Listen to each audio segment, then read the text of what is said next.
بسم اللہ الرحمن الرحیم۔ یہ چیپٹر اس چیز کے متعلق ہے جسے ہم سب جانتے ہیں، دیکھ سکتے ہیں، چھو سکتے ہیں، اور یہیں سے ہی ہماری پیدائش بھی ہوئی ہے، یعنی کہ زمین۔ لیکن زمین آخر کہتے کسے ہیں؟ زمین ایکچولی فارسی زبان کا لفظ ہے جس کا مطلب ہے خشک اور سخت مٹی جس پر قدم رکھ کر کھڑے ہوا جا سکے۔ لیکن زمین تو ایک بڑا ہی سادہ سا لفظ ہے روزمرہ کی زبان کا۔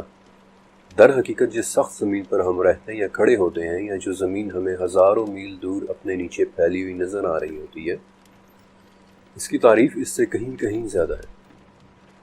ٹیکنیکل زبان میں یہ زمین ایک مجموعہ ہے، کچھ معدنیات کا، کچھ گیسز کا، کچھ لیکوڈز کا، اور ایک ایسی چیز کا کہ جس کے بغیر میں اور آپ کبھی بھی یہاں نہ ہوتے، یعنی کہ وہ مادے جن کے بغیر زندگی ممکن نہیں تھی، اور انہیں سائنس کی زبان میں آرگینک میٹر کہتے ہیں۔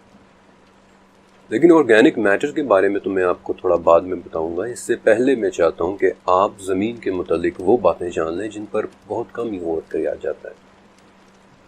دنیا کی زبانوں میں ویسے تو زمین کے بہت سے نام ہیں، لیکن اس کا ایک نام ایسا ہے جس کی جھلک آپ کو تقریباً ہر زبان میں نظر آتی ہے، اور وہ ہے عربی لفظ ارض اور اس کی مختلف ویریشنز۔ اب چاہے انگلش میں وہ ارتھ کہلائیں، جرمن میں ایرڈا، ڈچ میں آردہ، نارویجن میں یوردہ، یدش میں ایردا اور ڈینش میں یوردن۔ اب ان ساتوں پرانی زبانوں میں ارض کا لفظ بھی ملتا جلتا ہے، اور اس کی تعریف بھی ایک ہی جیسی ہے۔ چلنے کے قابل ہر وہ حصہ جو ہوا اور پانی سے الگ ہو وہ ارض ہے، زمین ہے۔ لیکن ایک اور اہم سوال تو یہ بھی ہے کہ یہ ارض کہاں تک پھیلی ہوئی ہے؟ پاکستان، سعودی عرب، انڈیا، امریکہ، کینیڈا، آسٹریلیا، انگلینڈ، کیا بس یہی ارض ہے؟ جب اللہ تعالیٰ سورہ شمس میں قسم اٹھا رہے ہیں کہ قسم ہے ارض اور اس کے پھیلا دیے جانے کی، تو کیا اللہ تعالیٰ بس ان چھوٹے بڑے 195 ممالک کی قسم اٹھا رہے ہیں؟ جس ارض پر اس وقت میں اور آپ رہ رہے ہیں، اس کی 90% چٹانیں بیسالٹ سے بنی ہوئی ہیں۔ بیسالٹ دراصل ایک پتھریلا سا ایلیمنٹ ہے، جیسے گرینائٹ یا سنگ مرمر وغیرہ ہوتا ہے۔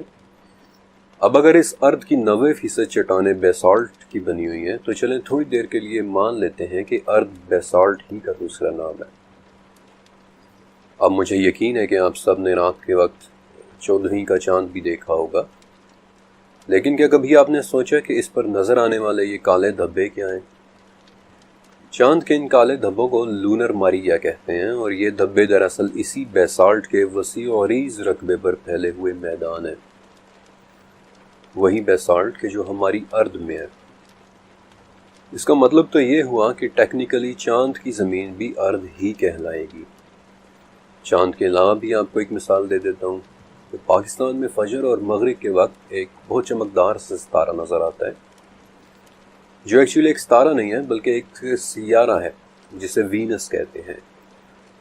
70s اور 80s میں رشیا نے اس سیارے یعنی کہ اس پلانٹ پر 5 وینارا مشنز بھیجے تھے، اور پتہ یہ چلا کہ اس سیارے پر درجنوں کلومیٹر موٹے بادلوں کی ایک تہہ ہے جس کے نیچے 80% وینس اسی بیسالٹ کا بنا ہوا ہے، جس بیسالٹ کی ہماری اپنی زمین ہے، یعنی کہ ٹیکنیکلی وینس بھی ارض ہی کا حصہ ہے، بادلوں سے ڈھکی ہوئی ایک ارض۔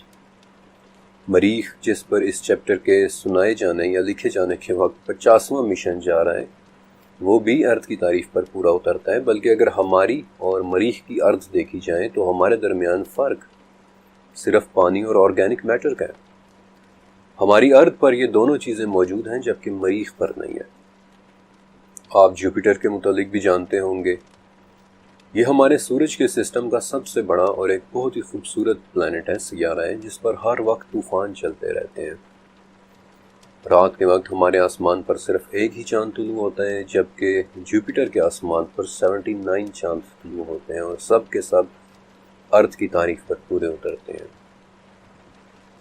چلیں میں آپ کو سورج کے سسٹم سے ہی باہر لے جاتا ہوں۔ اب تک 4984 ایسے سسٹمز اور زمینیں مل چکی ہیں کہ جو ارض کی بنی ہوئی ہیں، جنہیں نام بھی دیے جا چکے ہیں، اور ابھی 6590 مزید ایسے حصے نظر آ رہے ہیں کہ جو اسی ارض کے بنے ہوئے ہیں، لیکن ابھی انہیں نام دینا باقی ہے۔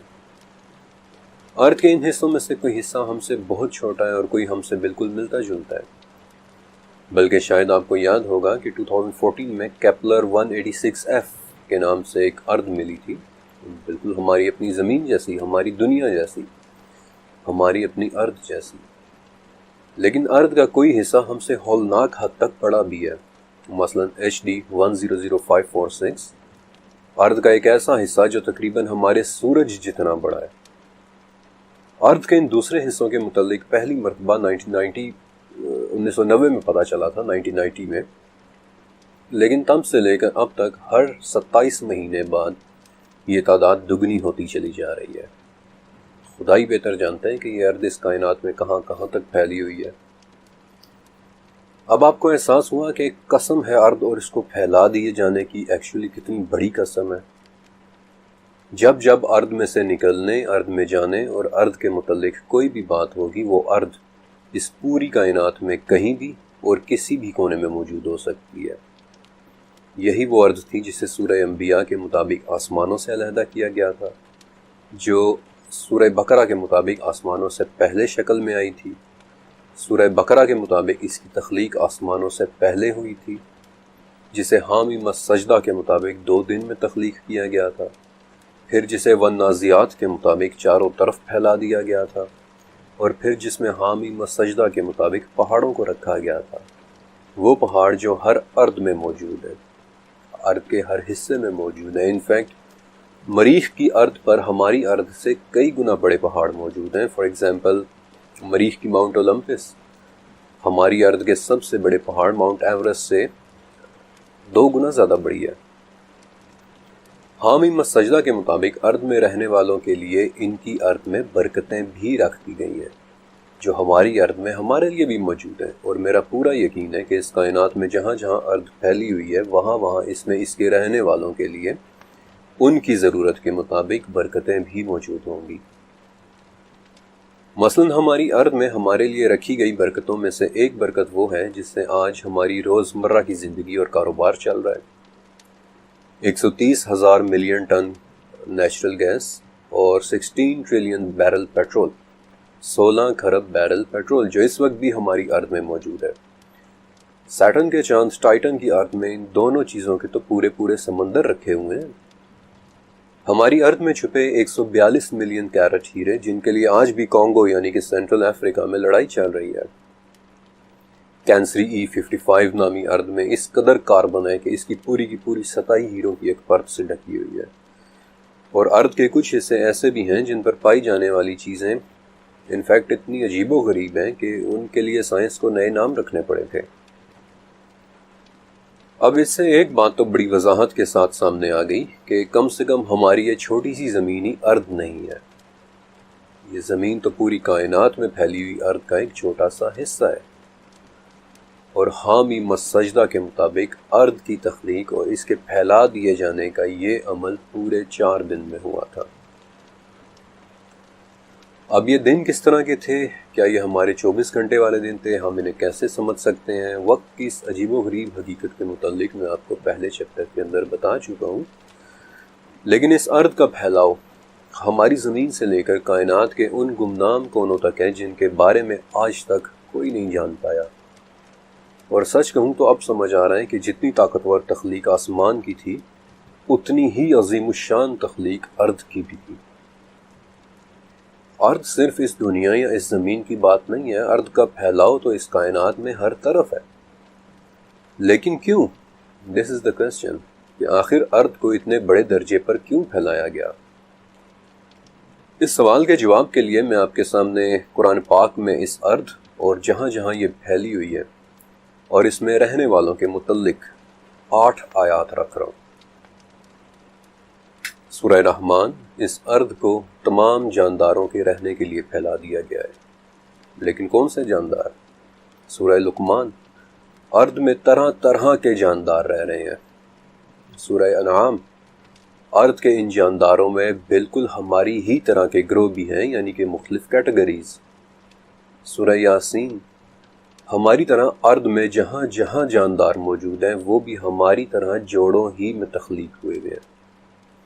بلکہ سورہ یاسین ہی کے مطابق ارض میں جانداروں کے علاوہ ان چیزوں کے جوڑے بھی ہیں جنہیں ہم جانتے تک نہیں۔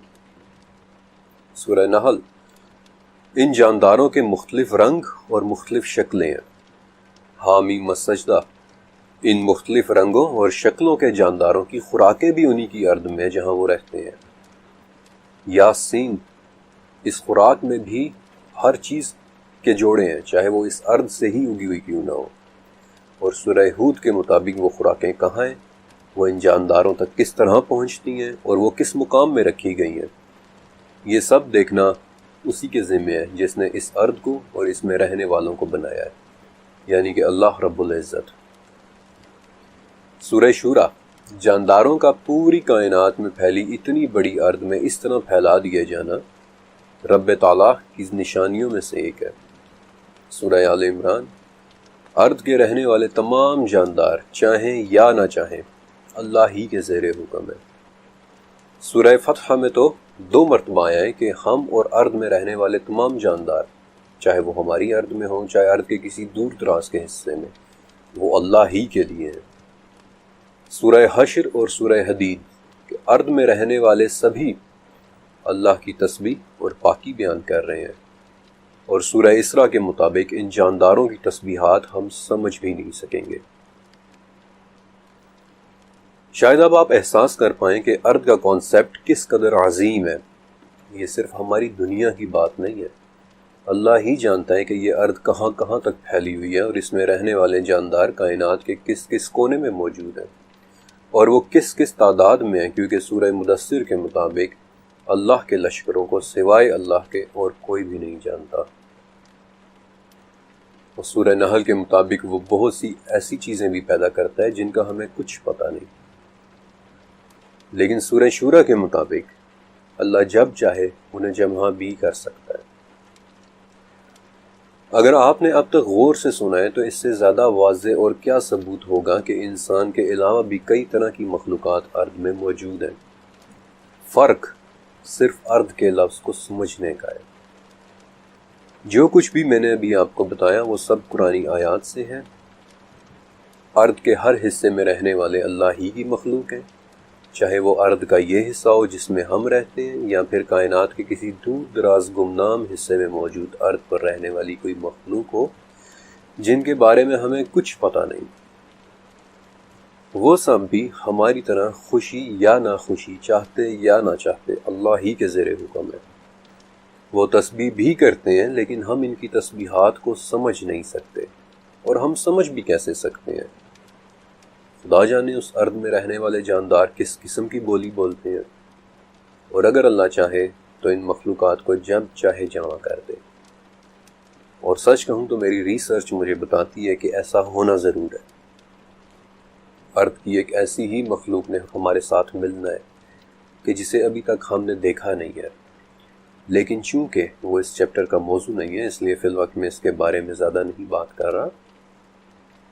اس چیپٹر کا موضوع ہے ارض کا وہ حصہ جسے ہم پلانٹ ارتھ کہتے ہیں، ہمارا گھر، یہ دنیا، ہمارا یہ نیلا سیارہ، ہماری پیاری سی نیلی دنیا، the blue marble۔ ہماری اس دنیا کی ابتدا 4.5 ارب سال پہلے ہوئی تھی۔ ایسا ہم اس لیے مانتے ہیں کیونکہ آج تک ہمیں اس دنیا پر اس سے زیادہ پرانا ایلیمنٹ نہیں ملا۔ آسٹریلیا سے ملنے والے زرکون کرسٹلز یعنی کہ دی اولڈسٹ ایلیمنٹ آن ارتھ، لیکن 4.5 ارب سال پہلے یہ زمین کہیں سے بھی نیلی نہیں تھی، بلکہ یہ تو پہچانی بھی نہیں جاتی تھی۔ اس پر شدید قسم کے پتھروں کی، بڑے بڑے پتھروں کی بارش ہو رہی تھی۔ ہر تھوڑے عرصے بعد 2-3 کلومیٹر سائز کا ایک پتھر زمین سے ٹکراتا اور سب کچھ ختم ہو جاتا۔ ایک ویران، بنجر، مردہ سا اسٹیرائل سیارہ جہاں کچھ بھی اگ نہیں سکتا تھا۔ لیکن پھر ایک معجزہ ہوا۔ سورہ حدید، اللہ زمین کو اس کی موت کے بعد زندہ کرتا ہے، اور ہم نے تمہارے لیے اپنی نشانیاں بیان کر دی ہیں تاکہ تم سمجھو۔ اس زمین کو ایک زندگی ملی، ایسے ہی ایک بڑے سے پتھر سے ٹکرانے کے بعد۔ اس پتھر کے ٹکرانے سے زمین کے اندر کی گیسز باہر نکل آئیں جو ایک دھوئیں کی شکل میں اس کے گرد اکٹھی ہو گئی تھی۔ اب اس دھوئیں میں گیسز کے ساتھ ساتھ پانی کے بخارات بھی تھے، لہٰذا ایک بہت ہی پیاری بات ہوئی۔ زمین کا ایٹماسفیئر بننا شروع ہوا، زمین ٹھنڈی ہونا شروع ہوئی، اور اس دھوئیں میں موجود بخارات بارش کی طرح زمین پر برسنے لگے، اور پھر وہ ہوا جس کا ذکر سورہ نحل، سورہ عنکبوت اور سورہ جاثیہ تینوں میں ہے، کہ اللہ ہی تو ہے جس نے آسمان سے پانی اور جو کچھ بھی چاہا اسے اتار کر زمین کو اس کی موت کے بعد زندہ کیا۔ اسی بارش نے سمندر بنائے، اور سچ کہوں تو ٹیکنیکلی ان سمندروں کو اسی وقت فوراً جم جانا چاہیے تھا، کیونکہ ہمارا سورج بھی اس وقت ویسا نہیں تھا جیسا آج ہے۔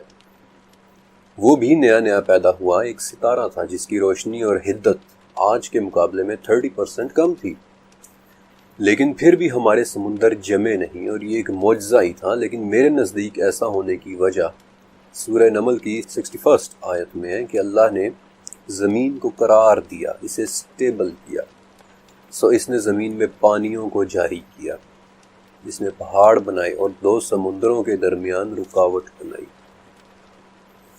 اللہ ہی بہتر جانتا ہے کہ اس نے ان پانیوں میں ایسی کون سی رکاوٹیں رکھی تھی کہ اتنی سردی کے باوجود وہ سمندر نہیں جمے، پانی جاری رہے، اور ان پانیوں کا جاری رہنا ضروری بھی تھا کیونکہ ان میں زندگی پیدا ہونی تھی۔ سورہ انبیاء کے مطابق ہر زندہ چیز پانی سے پیدا کی گئی ہے، انہی پانیوں سے تو زندگی نے نکلنا تھا۔ لیکن زندگی آخر کہتے کس سے ہیں؟ اس وقت زندگی کی 123 مختلف ڈیفینیشنز موجود ہیں، 123 مختلف تعریفیں۔ زندگی کیا ہے شاید آپ سن کر حیران ہو، لیکن زندگی کی کوئی ایک ڈیفینیشن نہیں ہے۔ پھر بھی زندگی کی ایک تعریف کہ جو مقبول ہے، ایکسیپٹڈ ہے، وہ یہ ہے کہ کوئی بھی ایسی چیز جو 3 کام کر سکے وہ زندہ کہلاتی ہے۔ پہلا کام کہ اس کے جسم میں میٹابولزم یعنی کہ کسی نہ کسی قسم کا کیمیکل پروسیس ہوتا ہو۔ دوسرا یہ کہ اس کے جسم میں خود کو ریپیئر کرنے کی صلاحیت موجود ہو، اور تیسرا یہ کہ وہ اپنے آپ کو ریپلیکیٹ کر سکے، یعنی اپنی نسل بڑھا سکے۔ سچ کہوں تو آج تک ہم یہ فیصلہ ہی نہیں کر پائے ہیں کہ زندگی کسے کہتے ہیں، لیکن ہم زندگی کے متعلق جانتے ہی کیا ہیں؟ What do we know about life؟ اس کی کتنی اقسام ہیں، اس کی کیا کیا شکلیں ہیں؟ ہم تو صرف ایک ہی قسم کی زندگی سے واقف ہیں جو اس ارض میں رہتی ہے، اور اسی لیے تو ہم اسے life as we know it کہتے ہیں۔ اب یہ پہلی مرتبہ کیسے پیدا ہوئی تھی یہ بات کوئی نہیں جانتا۔ درجنوں ماڈلز پیش کیے جا چکے ہیں، لیکن کسی ایک پر بھی اتفاق نہیں۔ لیبارٹریز میں ہزاروں ایکسپیریمنٹس، تجربات ہو چکے ہیں، لیکن آج تک کوئی زندگی نہیں بنا سکا، اور بنا سکے گا بھی نہیں، کیونکہ زندگی کا مردہ زمین سے پیدا ہونا ایک معجزہ تھا، اور اس معجزے کا ذکر سورہ روم میں صرف ایک ہی ہستی سے منسوب ہے کہ اللہ ہی زندہ کو مردہ سے نکالتا ہے، وہی تو زمین کو اس کی موت کے بعد زندہ کرتا ہے۔ زندگی سوائے اللہ کے اور کوئی پیدا کر ہی نہیں سکتا۔ اب مردہ زمین سے زندگی کیسے نکلی؟ اس کے سب سے پرانے ثبوت کینیڈا میں 4.25 ارب سال پرانی کائی کے فاسلز ہیں۔ کائی یعنی کہ ایلگی، جو ٹیکنیکلی ایک جاندار ہے، اور اسی کائی کے 3.5 ارب سال پرانے فاسلز آسٹریلیا میں ہیں جنہیں مائکروبیل میٹ کہتے ہیں۔ But the interesting thing is کہ کینیڈا اور آسٹریلیا دنیا کے 2 مختلف کونے ہیں، کہ جو بہت اہم بات ہے، کیونکہ اس سے یہ پتہ چلتا ہے کہ زندگی کا معجزہ ایک ہی وقت میں زمین پر ہر طرف ہو رہا تھا۔ پانیوں کے اندر، سمندروں کے نیچے، زمین کے جن ایلیمنٹس سے زندگی پیدا ہوئی انہیں ہم آرگینک میٹر کہتے ہیں۔ لیکن میں آپ کو ایک بہت دلچسپ بات بتاتا ہوں کہ اس آرگینک میٹر کا ایک حصہ گلائسین سن 2009 میں ایک دمدار ستارے یعنی کومیٹ وائلڈ 2 کے اوپر بھی ملا تھا۔ اب وہ دمدار ستارہ کس دور دراز کی زمین یا کس دور دراز کی ارض سے اس امینو ایسڈ کو لے کر آ رہا تھا یہ بات کوئی نہیں جانتا، لیکن اس سے ایک بات ضرور ثابت ہوتی ہے کہ اس وقت بھی کائنات کے دور دراز کونوں میں کہیں نہ کہیں کسی نہ کسی ارض پر زندگی پیدا ہو رہی ہے۔ بہرحال زمین پر پیدا ہوئی وہ زندگی بالکل بھی ویسی نہیں تھی کہ جیسی آج ہم دیکھتے ہیں۔ انفیکٹ 3.5 ارب سال پہلے تک تو وہ انریکاگنائزیبل تھی، ناقابل شناخت سی زندگی تھی، چھوٹے چھوٹے مائکروبیل جاندار، خوردبینی جاندار۔ لیکن پھر 2 بڑی ہی شدید سردیاں آئیں، اور اس کے بعد جو زندگی پیدا ہوئی وہ تو بالکل ہی ایک نئی زندگی تھی، سائز میں بڑی، اس میں مسلز یعنی پٹھے بھی تھے، اس میں نیورو سیلز بھی تھے، اور سب سے بڑی بات کہ زمین میں درخت پیدا ہونا شروع ہوئے۔ ایسا کیوں ہوا کوئی نہیں جانتا، ہمیں صرف اتنا علم ہے کہ 54 کروڑ سال پہلے اس زمین پر ایک نئی ہی دنیا آباد ہو گئی تھی، ایک نیا عالم۔ انفیکٹ اس پوائنٹ پر سورہ واقعہ کی 61 آیت ضرور ذہن میں آتی ہے کہ ہم اس سے عاجز نہیں ہیں کہ تمہاری جگہ تم جیسے دوسرے پیدا کر دیں اور تمہیں ایک نئے سرے سے اس عالم میں پیدا کر دیں جس سے تم بالکل بے خبر ہو۔ واقعی اللہ اس پر قادر ہے، اور یہ تو ہم اپنی آنکھوں سے دیکھ رہے ہیں۔ انفیکٹ یہ تو ایک مرتبہ 54 کروڑ سال پہلے بھی ہو چکا ہے۔ پہلی کے مقابلے میں دوسری زندگی زمین آسمان کے فرق کے ساتھ پیدا ہوئی تھی۔ پہلی زندگی کائی، بیکٹیریاز یا پھر کچھ مائکرو جاندار، لیکن دوسری زندگی ہڈیوں والے جانور، ریڑھ کی ہڈی والے جانور، جبڑوں والے، پانی میں رہنے والے، خشکی میں رہنے والے، یہاں تک کہ پرندوں کی بھی انیشیل فارمز، ابتدائی شکلیں۔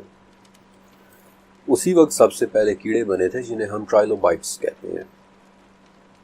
ان دو بالکل مختلف زندگیوں کو دیکھ کر سورہ عنکبوت کی 20ویں آیت ذہن میں آتی ہے کہ زمین میں چل پھر کر دیکھو کہ اللہ نے کیسے شروع میں پیدائش کی، پھر اللہ ہی دوسری نئی پیدائش کرے گا، اور وہ ہر چیز پر قدرت رکھتا ہے۔ یہی وہ زندگی تھی کہ جس میں بعد میں ڈائناسورز پیدا ہوئے، ٹائٹانو بوا جیسے بڑے بڑے اژدہے، نہایت ہی خوفناک قسم کے میگاتھیریم چوہے، میگالوڈون شارکس، بیسیلیوسورس نامی ایک ہیبت ناک مخلوق کہ جو گہرے سمندروں میں راج کرتی تھی، اڑنے والے کوئٹزل ڈائناسورز، عجیب و غریب ٹائٹانس ٹیرر برڈز۔ لیکن ان دیو ہیکل جانوروں میں سے آج کوئی بھی زندہ نہیں ہے۔ انفیکٹ ان میں سے 90% تو آج معدوم ہو چکے ہیں، ایکسٹنکٹ ہو چکے ہیں۔ لیکن کیوں؟ سورہ طٰہٰ کی 128ویں آیت میں ایک بہت اہم لفظ استعمال ہوا ہے، قرون۔ ویسے تو اس لفظ کے عام معنی رہنے کی جگہ یا بستیاں ہیں، جو بالکل ٹھیک ہے، لیکن اس عربی لفظ قرن کے 4 مزید معنی ہیں، جن میں سے ایک معنی دور یا عہد یا صدیاں بھی ہے۔ یہی وہ لفظ ہے کہ جو ہم اردو میں بھی استعمال کرتے ہیں، فار ایگزامپل قرون اولا یا قرون وسطیٰ، یعنی شروع کے ادوار یا درمیان کے ادوار وغیرہ۔ اور اسی معنی کے اعتبار سے سورہ طٰہٰ کی اس آیت کو دیکھیں کہ ہم نے ان سے پہلے بہت سے عہد یا دور ہلاک کر دیے جن کے رہنے کے مقامات میں یہ چلتے پھرتے ہیں۔ اس میں سمجھنے والوں کے لیے بہت سی نشانی ہے۔ پچھلے 54 کروڑ سال میں 5 مرتبہ ایسا ہوا ہے کہ ان جانوروں کے پورے عہد یا ان کے رہنے کے مقامات ہلاک اور تباہ ہو گئے، جنہیں آج ہم 5 میس ایکسٹنکشنز کہتے ہیں۔ کبھی 25 کروڑ سال پہلے زمین کے 96% جاندار مر گئے اور ان کا دور ختم ہو گیا۔ کبھی 6.5 کروڑ سال پہلے زمین کے 75% جاندار اور زندگی ختم ہو گئی۔ تمام بڑے اور خوفناک جاندار ڈائناسور سمیت مر گئے، اور صرف وہی بچے ہیں کہ جو زمین کے نیچے چھوٹے چھوٹے بلوں میں چھپ کر رہ رہے تھے۔ اور اس کے بعد زمین پر ایک ایسی چیز پیدا ہوئی کہ جو شاید اس سے پہلے کبھی پیدا نہیں ہوئی تھی، اور اس چیز کی پیدائش کا ذکر سورہ اعلیٰ میں اللہ کی تعریف کے ساتھ ہے کہ اپنے بلند رب کی پاکیزگی بیان کر، جس نے تخلیق کی، جس نے صحیح اندازہ کیا اور پھر راہ دکھائی، وہ بلند رب جس نے تازہ گھاس پیدا کی۔ گھاس کے متعلق آپ کیا جانتے ہیں؟ یہی وہ گھاس تھی جس کی پیدائش نے زمین پر رہنے والوں کی فزیولوجی بدل دی۔ اگر گھاس نہ ہوتی تو آج بھی اس زمین کے اوپر ڈائناسورز دندناتے پھر رہے ہوتے۔ لیکن اس گھاس کی پیدائش کے بعد گوشت خوروں کا عہد ختم ہو گیا، اور زمین کے نیچے چھپے چھوٹے چھوٹے جانور باہر نکل آئے، اور گھاس کی فراوانی سے ان کے سائز بڑے ہوتے گئے، اور زمین پر فرسٹ میملز وجود میں آ گئے۔ پودے اور وہ درخت اگنا شروع ہوئے، وہ درخت کے جو آج ہم دیکھنے کے عادی ہیں، اور بالآخر زمین پر life as we know it پیدا ہوئی۔ لیکن ارد کے بارے میں ایک بہت ہی پراسرار سی آیت سورہ طلاق میں ہے کہ اللہ وہ ہے جس نے 7 آسمان بنائے اور انہی کی طرح زمینیں بھی، اور اس کا حکم ان کے درمیان اترتا ہے۔ یہ وہ آیت ہے جس سے ایک سے زیادہ ارد یا 7 زمینوں کا کانسیپٹ پیدا ہوا تھا، اور ان زمینوں کی تعداد آپ صلی اللہ علیہ وسلم کی اس حدیث سے لی جاتی ہے کہ جس نے ظلم سے ایک بالشت زمین بھی لی تو قیامت کے دن اسے 7 زمینوں تک دھسایا جائے گا۔ یا 7 زمینوں کا طوق اس کے گلے میں ڈالا جائے گا۔ اور اس حدیث میں بڑی وضاحت کے ساتھ 7 اراضین کے الفاظ ہیں، یعنی کہ 7 ارض، 7 زمینیں۔ اور یہ 7 زمینیں کیسی ہیں؟ اس کا جواب شاید کوئی انسان نہ دے سکے، کیونکہ ہم صرف ایک ہی ارض کو جانتے ہیں، بالکل ویسے ہی کہ جیسے ہم زندگی کی صرف ایک ہی قسم کو جانتے ہیں۔ جس ارض کو ہم جانتے ہیں وہ اس کائنات میں دور دور تک پھیلی ہوئی ہے، اس کے پھیلاؤ کی عظمت بھی آسمانوں کے پھیلاؤ جیسی ہے۔ لیکن اگر واقعی 7 زمینیں ہیں تو وہ ہیں کہاں؟ انفیکٹ ایسا ہی ایک سوال ایک رومن بادشاہ نے بھی پوچھا تھا۔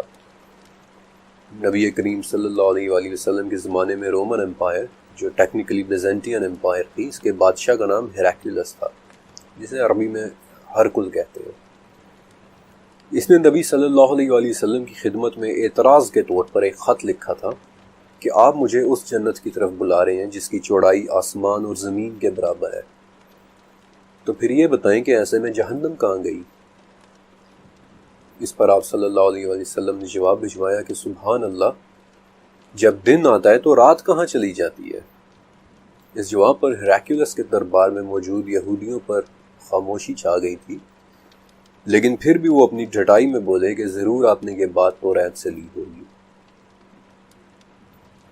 اس مقام پر میں حضرت ابن عباس رضی اللہ تعالیٰ عنہ کا ذکر کرنا چاہوں گا کہ ابن عباس ایک ایسے صحابی تھے جن کے متعلق بخاری اور مسند احمد میں ایک بہت اہم حدیث ہے کہ نبی کریم صلی اللہ علیہ وسلم نے ابن عباس کو اپنے سینے سے لگایا اور ان کے لیے دعا کی کہ اے اللہ، ابن عباس کو حکمت اور تفسیر کا علم عطا فرما، یعنی کہ ابن عباس کے علم اور ان کی تفسیر کے لیے آپ صلی اللہ علیہ وآلہ وسلم کی خصوصی دعا تھی۔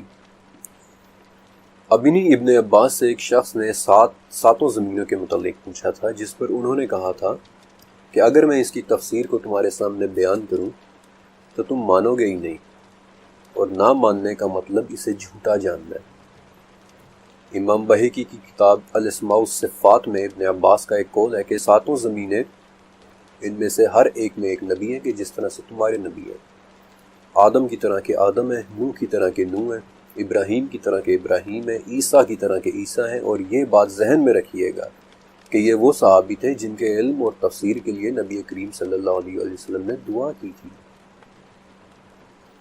سچ کہوں تو 7 ارض کا 7 زمینوں کا کانسیپٹ اس قدر وسیع ہے کہ شاید اسے ہم پوری طرح سے سمجھ ہی نہ پائیں۔ ہم آج تک صرف اپنی ہی ارض کو نہیں جان پائے۔ ہماری ارض تو دور، ہم اپنی اس چھوٹی سی نیلی دنیا کو ہی مکمل ایکسپلور نہیں کر پائے۔ آج بھی زمین کا 65% حصہ ان ایکسپلورڈ ہے، جن میں سے زیادہ تر حصہ سمندروں سے ڈھکا ہوا ہے۔ لیکن میں اتنا ضرور کہوں گا کہ جیسے میں نے آپ کو پہلے چیپٹر میں 7 آسمانوں کے بارے میں بتایا تھا کہ ہر آسمان کی کمپوزیشن مختلف ہے، یعنی کہ کوئی آسمان پانی کا بنا ہوا ہے، کوئی سونے کا، اور کوئی ایسی روشنی کا جسے ہم سمجھ ہی نہیں سکتے، ویسے ہی یقیناً ہر زمین کی کمپوزیشن بھی مختلف ہوگی۔ وہ ہماری ارض سے بالکل مختلف قسم کی کوئی ارض ہوگی، کیونکہ سورہ طلاق کی اس آیت میں ان ہی آسمانوں کی طرح کی زمینوں کا لفظ ہے۔ کون جانتا ہے کہ وہ دوسری ارض کس مٹیریل سے بنی ہوگی؟ میں آپ کو ایک مثال بھی دیتا ہوں۔ عبداللہ بن ابی دنیا، جو 8ویں صدی کے ایک عراقی اسکالر تھے، ان کا ایک قول ہے کہ مغرب کی طرف ایک زمین ہے، اس کی سفیدی اس کا نور ہے، وہاں اللہ کی ایک مخلوق رہتی ہے کہ جس نے کبھی ایک لمحے کے لیے بھی اس کی نافرمانی نہیں کی۔ لوگوں نے پوچھا کہ کیا ان میں شیطان ہے؟ آپ نے کہا کہ انہیں یہ علم نہیں کہ شیطان پیدا بھی کیا گیا ہے یا نہیں۔ لوگوں نے پوچھا کہ کیا وہ انسان ہے؟ آپ نے فرمایا کہ انہیں آدم کی پیدائش کبھی نہیں ہوئی۔ اب اس روایت کی صحت کے متعلق بحث کی جا سکتی ہے، لیکن صرف 1 منٹ کے لیے سوچئے کہ کیا یہ ناممکن ہے؟ Is it impossible؟ ویسے تو قرآن پاک میں کم سے کم 7 مرتبہ اللہ تعالیٰ کی ایک صفت خالق کا ذکر ہے، لیکن سورہ ہجر میں اللہ تعالیٰ کی ایک صفت خلاق کا بھی ذکر ہے۔ عربی زبان میں خالق اور خلاق میں بڑا فرق ہوتا ہے۔ خالق کہتے ہیں کسی چیز کے بنانے والے کو، لیکن خلاق کہتے ہیں کسی چیز کے اوریجنیٹر کو، جس نے وہ چیز فرسٹ ٹائم، پہلی مرتبہ بنائی ہو، جو بناتا ہی چلا جا رہا ہو۔ اور سورہ غافر کے مطابق آسمانوں اور زمین کا تخلیق کرنا تو انسان کی تخلیق سے بہت ہی بڑا کام ہے۔ تو کیا اتنے بڑے پیمانے پر تخلیق کرنے والے خلاق کے لیے کوئی دوسری مخلوق پیدا کرنا کیا کچھ مشکل ہے؟